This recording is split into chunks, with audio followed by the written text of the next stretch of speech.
الحمد لله نحمده ونستعينه ونستغفره ونعوذ بالله من شرور أنفسنا ومن سيئات أعمالنا من يهده الله فلا مضل له وما يضلل فلا هادي له وأشهد أن لا إله إلا الله وأشهد أن محمدا عبده ورسوله. Today we're going to talk about Shari'ah. What is the Shari'ah? It is a term that is very misunderstood amongst non-Muslims. So we're going to take a little bit of time to clarify what does the term Sharia mean. And also we want to talk about some important aspects of the Sharia and some important matters that leads to the waterhole. So in a sense the Sharia is the path, it is the way. And it is the way that leads us to that which we as Muslims desire and hope for, which of course is the pleasure of God and the paradise, which is a place of eternal bliss, where those people who have obeyed God and submitted to and followed the commandments of God will find themselves after the Day of Judgment. So the Sharia is the way. It is the clearly defined and laid out way that shows us how do we reach our goal. As I've said, the goal is paradise, and the way to achieve paradise, in fact we believe the only way to achieve paradise is through obedience and submission to Allah. What does Islam mean? Islam means submission to Allah, obedience to God's commands. And this, we believe, is the way of life. It is the religion that God has and always had ordained and decreed for human beings to follow. In fact, the Quran teaches us that Moses, Abraham, Noah, Jacob, the prophets sent to the children of Israel, including John the Baptist and Jesus, and of course God's last and final messenger Muhammad, may Allah's peace and blessings be upon all of his messengers. We believe all of these messengers were Muslim, people who submitted to God. And the deen, or the way of life, the way of living that they followed was a way of submission and surrender to the Creator. However, although in general the principle, the idea, the concept that the prophets came with was the same, in other words, submission to God, the details of the acts of worship, how to pray, how to fast, the specific laws through which and by which various communities should live their lives, they have changed over time. So there are some things that we find that the Quran and the teachings of the Prophet Muhammad allow, that were forbidden to people who came before. And there are some things that are forbidden in the Quran that were allowed to the people who came before. Why? Because although the message of the prophets is the same, their message being submission to God, some of the details of how the human beings should do that have changed over time. Let us think about that, why that might be. One of the reasons we could give is that humanity as a whole has gone through various stages, rather like we as individual human beings go through various stages. When we were born, we were in a certain state, and we needed certain things. We needed, well, many of us, of course, we put nappies on our babies, and the children are breastfed. The food that they are given is not the same as the food that the adult is given. The clothes that they wear is not the same as the clothes that we wear as an adult. And it's the same thing with humanity in general. Humanity was young. There were certain guidelines, certain simple guidelines and laws that were needed. Humanity and the interaction between human beings in general was a much more simple affair. And therefore the guidance that we needed was much more basic. But as human beings changed, and as humanity itself grew, and as the world changed, then individual communities, they needed specific guidance for those specific times and for those specific places.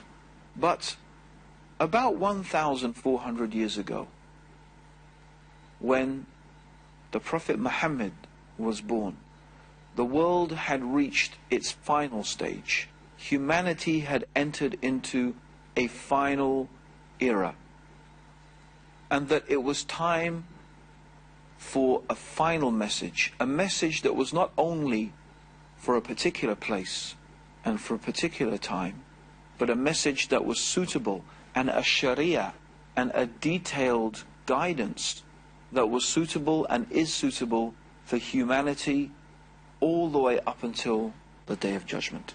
And that was the guidance that has been revealed by Allah in the Quran and has been detailed in the practice of the Prophet Muhammad, may Allah's peace and blessings be upon him. So this is the Shari'ah.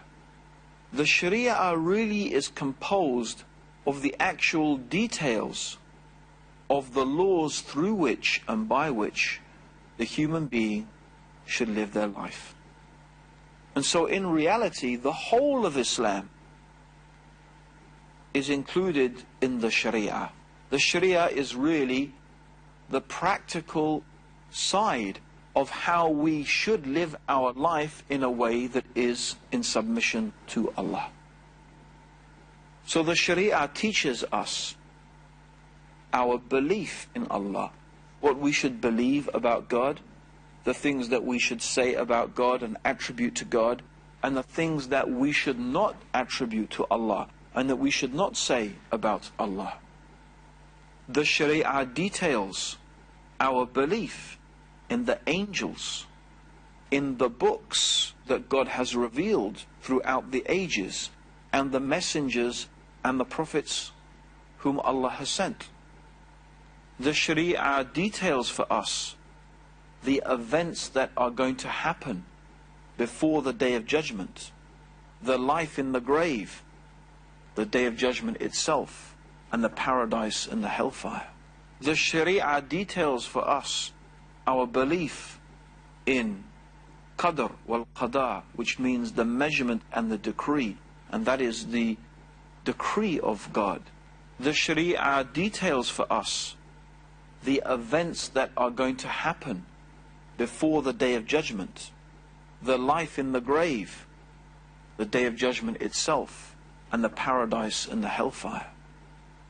The Sharia details for us our belief are, number one, the Shahada, or the testimony of faith. That is to testify and bear witness that Allah alone is worthy of worship, and that Muhammad is the servant and the messenger of Allah. The second is the 5 obligatory ritual prayers that every Muslim has to pray 5 times every day within certain time frames, within a certain time period. So these are the 5 daily prayers. How do we perform those prayers? What are the conditions that make the prayer valid or invalid?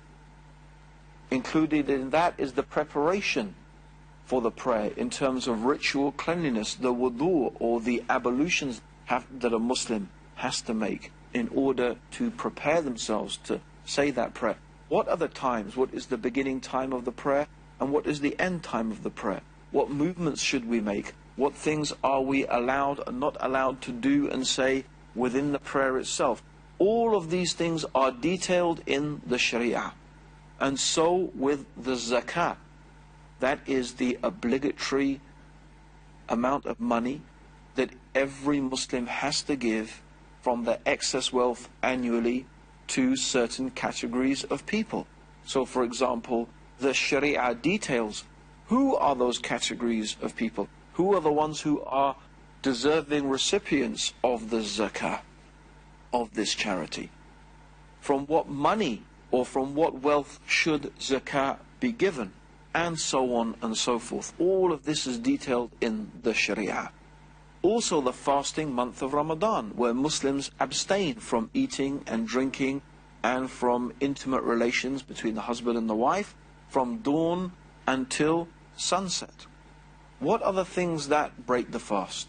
What are the obligatory aspects of the fast? And so on and so forth. All of these things are detailed in the Sharia. And then of course the Hajj, or the pilgrimage to Mecca, with all its rituals and all its aspects that need to be performed, are again detailed in the Sharia. So these are the famous 5 pillars of Islam. But there are also many other acts of worship that a Muslim performs.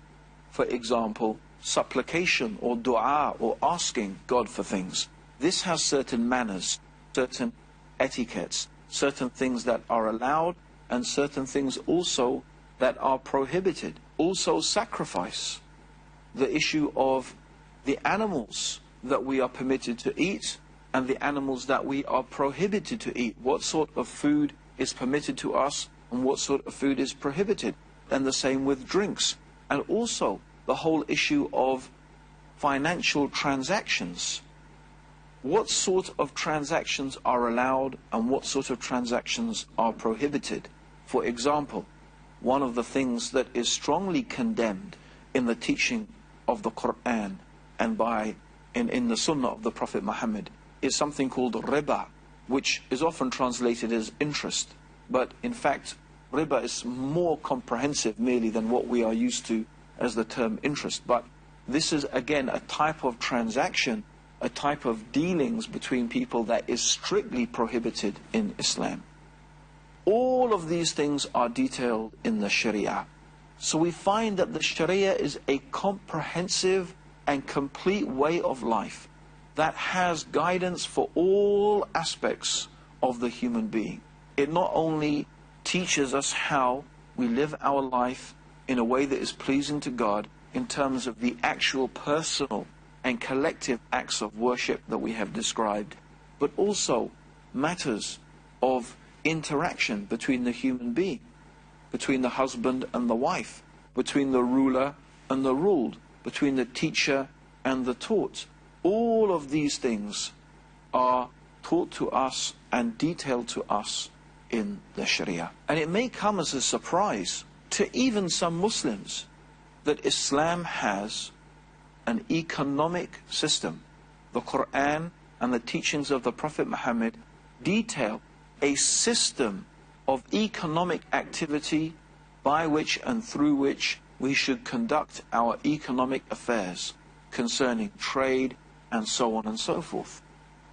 The Quran also details laws by which rulers should govern and judges should judge. In fact, it is considered to be an essential aspect of God's unity and divinity. One of the essential aspects of God's oneness is that God is a Shari, which means in reality that Allah, God the Creator, is the law maker. It is the unique and special attribute of God, that God and God alone has the right and the knowledge to determine for human beings what is right and what is wrong, what is good and what is evil, what is lawful and what is unlawful. And if any human being or collection of human beings claims that they have the right or the knowledge to legislate in opposition to what God has legislated, then in fact they have claimed for themselves divinity. They've claimed for themselves to be equal with Allah. And of course, no one, nothing can be equal to Allah. Included in the Sharia, therefore, is a legal system. Laws through which and by which we govern our interpersonal relationships, like marriage and divorce, for example. And another matter that is covered under the Sharia, that is part and parcel of the Islamic way of life, and again it's something that even many Muslims are not familiar with these days, is that Islam also has a political system. There is a system of how the Muslims should rule each other and how they should be ruled that is detailed and that is given in the Quran. It is often referred to as the Khalifa system, or the idea or the concept that the Muslims should have, all of the Muslims, the whole Muslim nation should have a single ruler who is implementing and judging people according to the guidance that is contained within the Quran and that was detailed in the practical life example of Prophet Muhammad, may God's peace and blessings be upon him, which we call the Sunnah. And of course Muslims believe that the Sharia is the truly just way of life through which and by which the human beings should conduct their affairs. Because the reality of the human being is that whenever we make laws, whenever we make rulings and make judgments, it's almost inevitable, it is inevitable, that those rulings and those laws and those judgments will be influenced by our own prejudices. For example, if I belong to a particular section of society, a rich section of society, or the merchant class, or the priestly class, or whatever it may be, then inevitably I will make laws and I will make judgments that favor my outlook, that favor my caste, that favor my group, that favor my sect. It's the same even if the poor people have control, then they will make laws and that they will make rulings that influence and that benefit their situation. This is almost inevitably what happens in human affairs. And so the reality is that our politicians and our judges and our rulers, in many different ways, they need us. They need our support. They need our votes. They need our help. They need our money. But Allah is not in need of anything. Allah doesn't need us to worship Him. Allah doesn't need us to follow His laws. And Allah subhanahu wa ta'ala is concerned, the Creator Allah is concerned only about one thing, and that is our benefit. And therefore, unlike the laws of human beings and unlike the man-made laws that are inevitably influenced by our prejudices, our ignorance, our particular state of scientific knowledge at any given time, the Sharia of Allah is perfect. It is from the perfect wisdom and guidance of the all-knowing Creator of the heavens and the earth, that is not influenced or directed or misdirected by human prejudice and human misunderstanding. So this is why the Sharia, we believe, is ultimately the truly just way of life. It is truly the just system. It is truly the just way through which and by which human beings can conduct their affairs. Because Allah is the best knower of our needs. Allah is the best knower of our requirements. Allah knows us better than we even know ourselves. And therefore there is a great logic in the understanding that we should submit ourselves and we should follow and that we should guide ourselves and rule ourselves according to what Allah the Creator has revealed.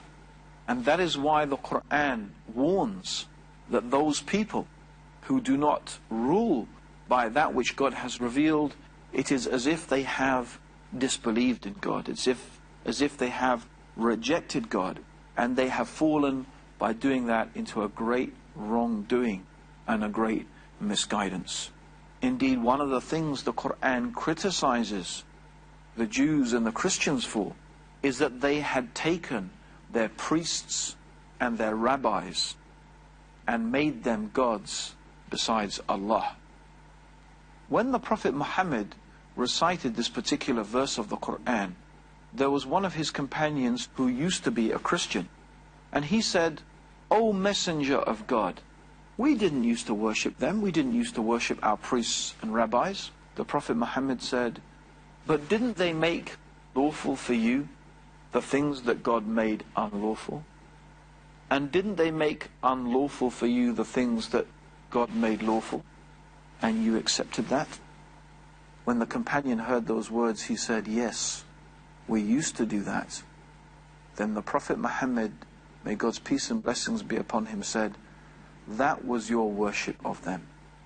In other words, when you made them equals in legislation, when you allowed them to change the laws that Allah had revealed, when you permitted them to allow for you the things that God had forbidden, and forbidden for you the things that God had allowed, when you did that, then you made them, these priests and rabbis, equals with Allah. This, of course, is also a historical and severe warning to the Muslims also, and a reminder that every Muslim is obliged to judge themselves and their families and each other and their own affairs by the guidance and the revelation that is contained in the Quran and the teachings of the Prophet Muhammad. May Allah's peace and blessings be upon him. In fact, Allah warns us, and Allah swears, no, by your Lord, they can have no faith. They can have no true faith until they make you, Muhammad, a judge in all disputes between them, and find no resistance in their heart against your decision, and submit to it with the fullest submission. And this clearly shows that every Muslim is required to make the Sunnah, the way and the teachings of Prophet Muhammad, who explained the verses of the Quran and lived them in his life. We have to go back in all our affairs, whenever we have a disagreement, whenever we have a disputation. If we are Muslim and we are people who believe in God and the last day, we would go back to what the Prophet Muhammad has said, and we will make that a judge between us. And when we have found what Islam teaches, what the Quran teaches, what the Prophet Muhammad says, we will be happy with it, and we will follow it, and we will submit to it. So to conclude and to recap, the Sharia is the way that leads to God's pleasure. It is through obedience to the commands of Allah, by following the laws, the rules, the guidance that God has given us in the Quran and in the life example of Prophet Muhammad. By following that, that is the means through which and by which we draw closer to Allah. And this is the meaning of the Shari'ah. It is an all-encompassing term that covers everything in the religion of Islam, through which and by which we seek the pleasure of God and aim for God's paradise, and also all of that through which we avoid the anger of Allah and avoid Allah's punishment. Allahumma salli ala Muhammadin wa ala alihi wa sahbihi wa sallam.